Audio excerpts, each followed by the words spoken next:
So welcome to our highlights of this year's EAG show in London, held at the ExCeL Centre. The show was bigger, better and busier than it's been for many years. Here we've concentrated on our main product categories, avoiding the gambling machines, the pushers and of course the kiddie rides. First up is pinball then, and our first stop was the Pinball Heaven stand, where Phil had a glittering array of the must-have games. Wizard of Oz is back again, but this year demonstrating their new redemption software, christened Pindemption by Jack himself. Play is limited to a set time and you're rewarded with tickets based upon how well you play. Medieval Madness Remake from Planetary Pinball looks sharp, dressed in the gold trim option. The game played really well. I was very impressed and can't wait to get our showroom model arrive in the next couple of months. I know many people have been getting rather impatient, but from what I've seen here, it's going to be well worth the wait. The Hobbit looks exceptional. A huge amount of love and care has been put into the latest version that was on display at the show. From the playfield amendments to the cabinet artwork and wonderful display animations, Jersey Jack have done the licence proud and come up with an absolutely stunning game.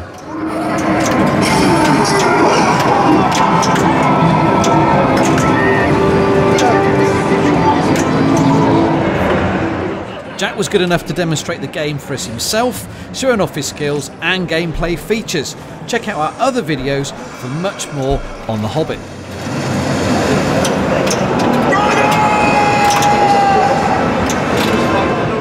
So keeping with pinball, we moved over to the Electrocoin stand where Stern had their latest games on display. Firstly, we have the Walking Dead premium version. We're all big fans of the LE Walking Dead that we've got in our showroom. We still have a couple left, but Stern have sold all their LE stock, so they've now brought out the premium version to keep up with customer demand. The differences essentially then are in the back glass and the cabinet graphics and also the black trim. The playfield is essentially the same as the LE, except it doesn't have the designer John Borg's signature on it. Stern's latest game then is WWE Wrestlemania. They had a cutaway back glass and cabinet to show off their new spike system, which reduces component complexity and wiring to improve servicing and reliability. The playfield is bright and clear, employing an unusually symmetrical design. At the top there are two more levels incorporating this wrestling ring.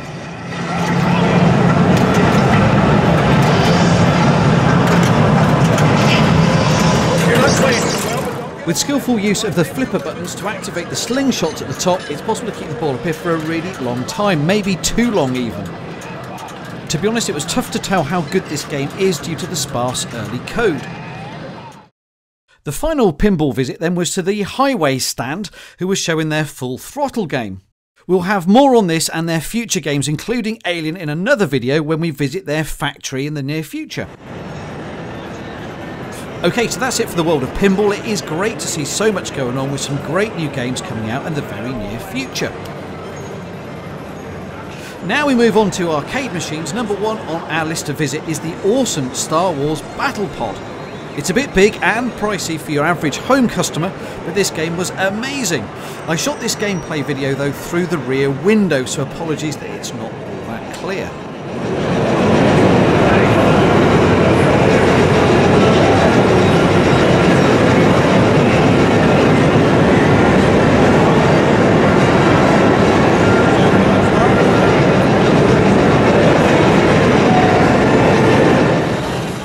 So on to Time Crisis 5, the same classic shooting format but with two pedals this time.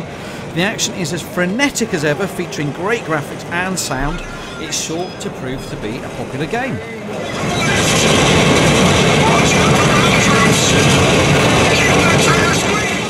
Also bound to be really popular is the new Jurassic Park movie. Slated for a June release this year, this sit-in full motion game was a blast to play.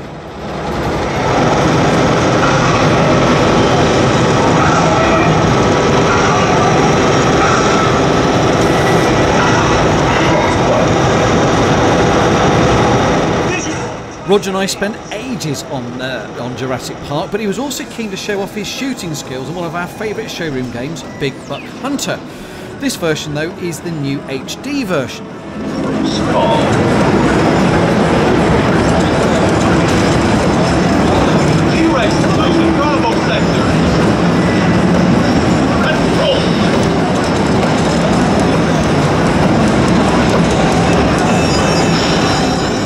I don't think he was expecting this grizzly bear to turn up at the end and give him a good chewing, so he cheered himself up by shooting the annoying girl at the end.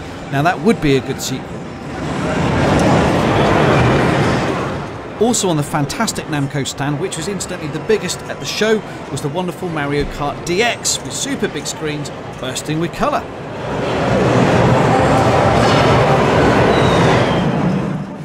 Sega also had a huge amount of space at the show. Roger was particularly taken by this modern coconut shy called Down the Clown.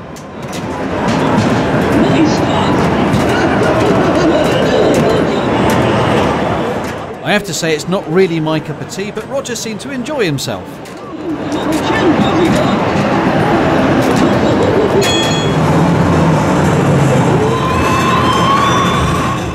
Last year's debutants, Storm Racer and Storm Rider, were back again, resplendent with slick, fast-moving graphics and white-knuckle racing.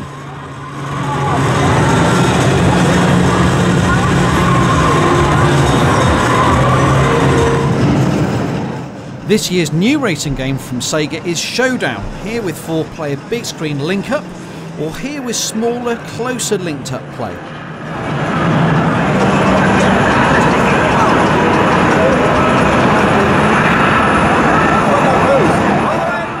We unfortunately didn't get a chance to have a go ourselves, but I have to say it did look great.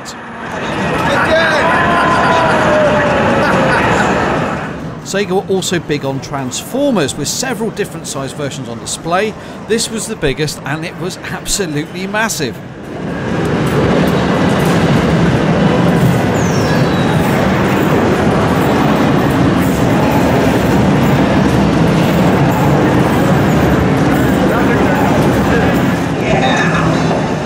And lastly, for the Sega stand, Roger was keen to try out Kung Fu Panda. I'm not sure if it was to show off his martial arts skills or if something else attracted him.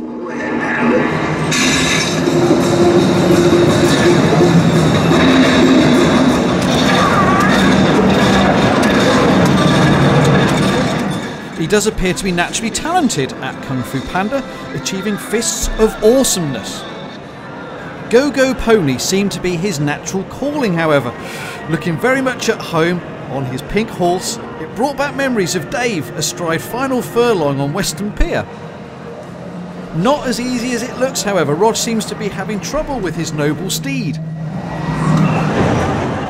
And finally, some of you will be excited to see the rumoured return of Flappy Bird is True.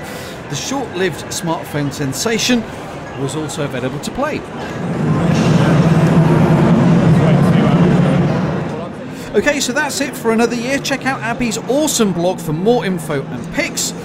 For any more information that you need, please just give us a call, drop us an email, or pop into our showroom and have a chat.